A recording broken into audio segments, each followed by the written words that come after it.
आइए सुनते हैं गुरुवार व्रत की कथा। तो बोलिए प्रेम से भगवान बृहस्पति देव की जय। बहुत समय पहले की बात है कि प्राचीन काल में एक बहुत ही निर्धन ब्राह्मण था। उसके यहाँ कोई उसकी संतान ना थी, लेकिन वह नित्य पूजा पाठ किया करता था। उसकी पत्नी ना तो स्नान कभी करती थी और ना ही किसी देवता का कभी पूजन ही किया करती थी। इस कारण ब्राह्मण देवता अत्यंत दुखी रहते थे। अपनी पत्नी को बहुत समझाते, किंतु उसका कोई परिणाम ना निकलता। भगवान की कृपा से ब्राह्मण के यहाँ एक कन्या का जन्म हुआ। अब कन्या बड़ी होने लगी और प्रातः काल स्नान करके वह भगवान विष्णु का जप किया करते थी और बृहस्पतिवार का व्रत भी करने लगी। पूजा पाठ समाप्त कर जब पाठशाला जाती तो अपनी मुट्ठी में जौ भरकर ले जाती थी और पाठशाला के मार्ग पर डालती हुई जाती थी और फिर लौटते समय वही जौ स्वर्ण के हो जाते थे। उसको बीन कर अपने घर लेकर के आती। एक दिन वह बालिका सूप में उन सोने के जौ को फटक कर साफ कर रही थी कि तभी उसकी माँ ने देख लिया और कहा कि बेटी, सोने के जौ को फटकने के लिए सोने का सूप भी तो चाहिए। दूसरे दिन गुरुवार था। कन्या ने फिर से व्रत रखा और भगवान बृहस्पति से सोने का सूप उनसे देने की प्रार्थना की और कहा कि हे प्रभु, यदि सच्चे मन से मैंने आपकी पूजा की हो तो मुझे सोने का सूप प्रदान करो।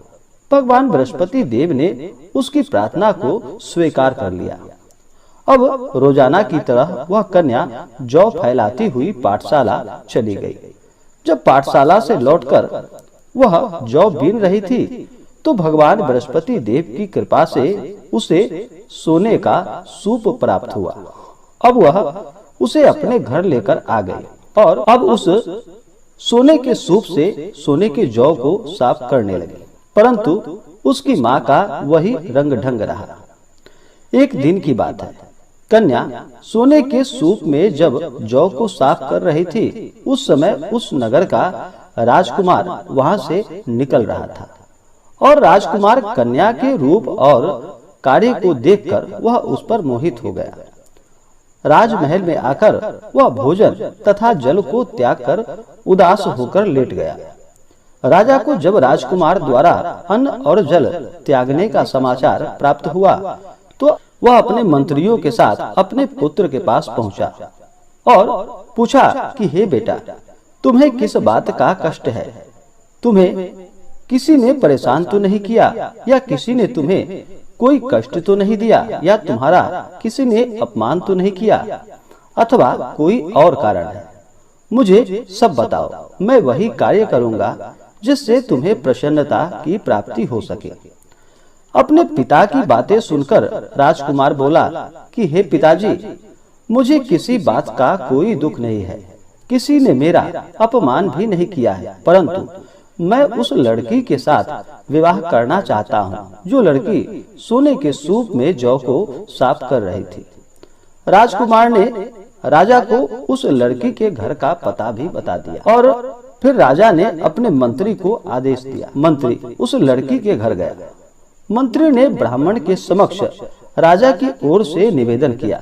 कुछ ही दिन बाद ब्राह्मण की कन्या का विवाह उस राजकुमार के साथ संपन्न हो गया। कन्या के घर से जाते ही ब्राह्मण के घर में पहले की भांति गरीबी का निवास हो गया। एक दिन दुखी होकर ब्राह्मण अपनी पुत्री से मिलने पहुंचा। बेटी ने पिता की अवस्था को देखा और अपनी माँ का हाल पूछा। ब्राह्मण ने सभी हाल कह सुनाया। कन्या ने बहुत सा धन देकर अपने पिता को वहां से विदा कर दिया, लेकिन कुछ दिनों के बाद फिर वही हाल हो गया। ब्राह्मण फिर अपनी कन्या के यहाँ गया और सभी हाल अपनी पुत्री से बोला। तो पुत्री बोली कि हे पिताजी, आप माता जी को यहाँ लिवा लाओ, मैं उन्हें वह विधि बता दूंगी जिससे कि गरीबी दूर हो सके। ब्राह्मण देवता अपनी स्त्री को साथ लेकर अपनी पुत्री के पास राजमहल पहुँचे तो पुत्री अपनी माँ को समझाने लगी कि हे माँ, तुम प्रातः काल स्नान आदि करके भगवान विष्णु का पूजन करो और बृहस्पतिवार का व्रत करो तो सब दरिद्रता दूर हो जाएगी। परंतु उसकी माँ ने उसकी एक भी बात नहीं मानी। वह प्रातः काल उठकर अपने पुत्री की बच्चों का जूठन को खा लेती थी। एक दिन उसकी पुत्री को बहुत गुस्सा आया। उसने अपनी माँ को एक कोठरी में बंद कर दिया और फिर सुबह उसे स्नान कराकर पूजा पाठ उससे करवाया तो उसकी माँ की बुद्धि ठीक हो गई। इसके बाद वह नियम पूर्वक पूजा पाठ करने लगी और प्रत्येक बृहस्पतिवार को व्रत भी करने लगी। और फिर बृहस्पतिवार के व्रत के प्रभाव से उसे सभी प्रकार के सुख और समृद्धि की प्राप्ति हुई। मृत्यु के बाद वह स्वर्ग को गई। वह ब्राह्मण भी सुख पूर्वक इस लोक का सुख भोग कर अंत में स्वर्ग को प्राप्त हुआ।